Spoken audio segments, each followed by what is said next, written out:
పవన్కు చంద్రబాబు హితబోధ. సారాంశం ఏంటంటే జనసేనాని పవన్ కళ్యాణ్కు గెలుపు భయం పట్టుకుంది.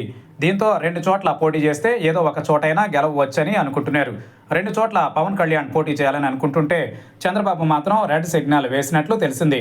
తనతో పాటు లోకేష్ కూడా ఒక నియోజకవర్గంలోనే పోటీ చేస్తున్న విషయాన్ని గుర్తు చేస్తూ ఎన్నికలలో ఇలాంటివన్నీ సర్వసాధారణమే అని ధైర్యంగా కథన రంగంలో దూకాలని చంద్రబాబు స్ఫూర్తి నింపుతున్నట్లు టీడీపీ వర్గాలు తెలిపాయి.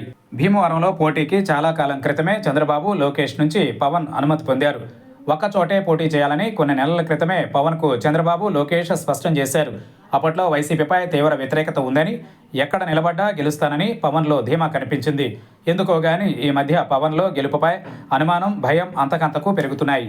ఈ నేపథ్యంలో తనకిచ్చిన 24 సీట్లలో రెండు చోట్ల పోటీ చేయాలనే మనసులో మాటను చంద్రబాబు ఎదుట బయటపెట్టినట్లు విశ్వసనీయ వర్గాల ద్వారా సమాచారం అందింది. పవన్ భయపడుతున్నారని గ్రహించిన చంద్రబాబు ఆశ్చర్యపోయినట్లు తెలిసింది. భయంతో రెండు చోట్ల పోటీ చేస్తే ఏ ఒక్కరూ నమ్మరని, దీంతో లాభం కంటే నష్టమే ఎక్కువని పవన్కు చంద్రబాబు హితబోధ చేసినట్లు టీడీపీ ముఖ్య నేతలు తెలిపారు. చివరికి పవన్ కళ్యాణ్ నిర్ణయం ఏంటనేది ఉత్కంఠ రేపుతోంది.